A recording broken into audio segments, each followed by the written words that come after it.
Hello and welcome to another video from the only channel that you need to not only survive the current apocalypse but actually enjoy it. And today we're going to be talking about the difference between liberals and conservatives. And the only reason that this has come up is because so many people have accused me of being a liberal or supporting the conservatives that I want to make it clear to anybody that comes to my channel and wants to call me one of them names that I'm neither one of them. So we're going to make this video, post it, and from now on, anytime somebody accuses me of being one or the other, I'll simply send them a link explaining my position. Now, a lot of the confusion over what differentiates one from the other is the use of the word itself. People who are really into politics will tell you that the terms are exactly the opposite, because the word liberal, like we would normally use it, would be like if we have a sandwich and we want lots of pickles on the sandwich. Well, then we say we want you to be liberal with the pickles. Put more pickles on my sandwich, more.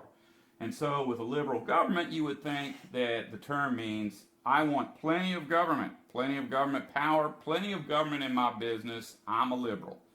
Well, that's actually supposed to be exactly the opposite. But I don't think there's a problem here because the terms may not be specifically towards politics itself, but things that the political parties do.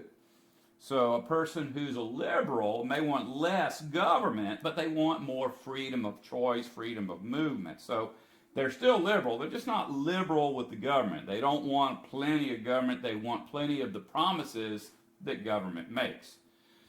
So we're not even going to discuss that. What we're going to discuss is what actually is the real difference between a conservative and a liberal. And I think most of my subscribers are not going to be surprised at what they hear coming out of my mouth, but every now and then some heckler will come to my channel looking to start a fight with the long-haired hippie that's, doesn't support our American way of life, because that's what they perceive.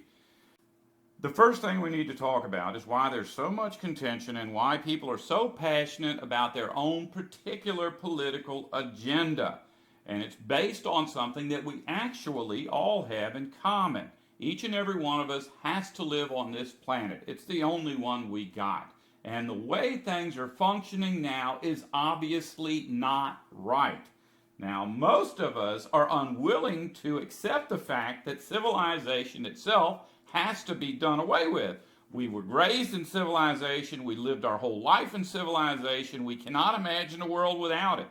And so we have to somehow fix civilization. And this all started back in the very ancient past. It was recorded in the Bible when Eve was living in a paradise.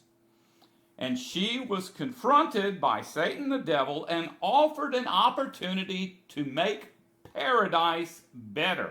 She was told that rather than obeying the rules of the Creator God, she could be a God herself and make her own rules. And basically, that's the beginning of civilization. Civilization began when the first human made a sacred covenant with the God of civilization, and from that moment on, we were doomed. Now, there is hope, because shortly after that, God promised to let this system run its course, after which he would fix everything.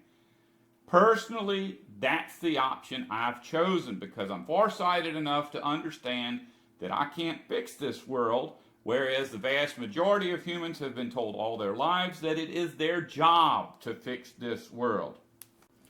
Recognizing the fact that our civilization is poorly managed is not the problem. I am pretty sure that all conservatives recognize the fact that civilization is being poorly managed, and all liberals recognize the fact that civilization is poorly managed, and I myself believe that to be the case as well. That's not the problem. The problem is how each of us feels that things could be done better.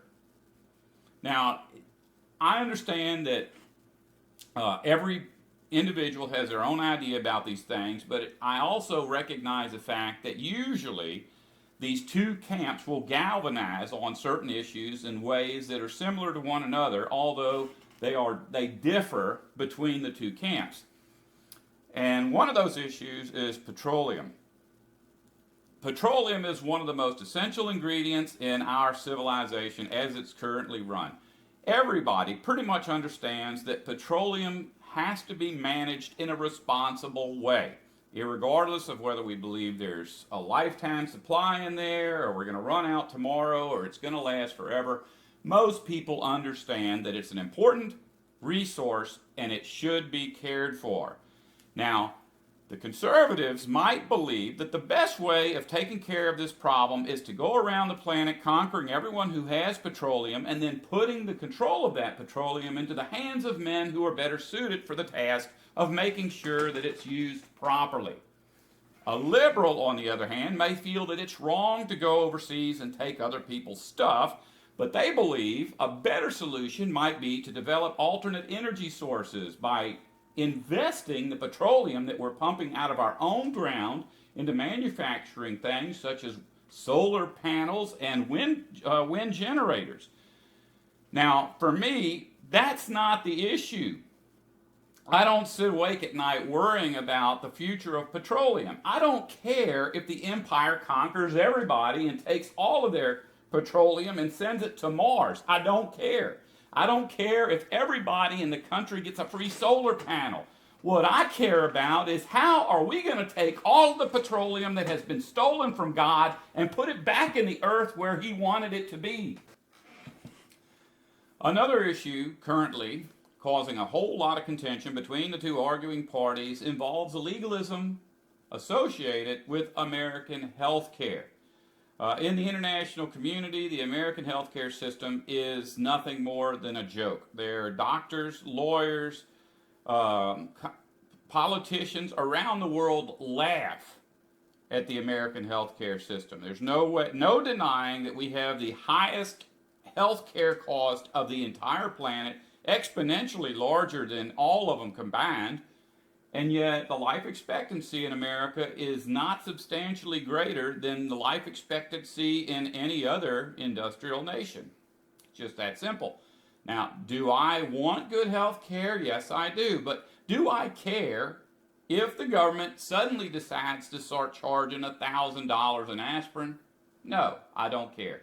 What about if the government suddenly gave everybody free health care? No, I don't care. What I care about is watching my mother grow older and sicker every day, and I worry about when I'm going to get to see my dad again, because when Jesus Christ returns, He's going to resurrect the dead and eliminate pain and sickness forever.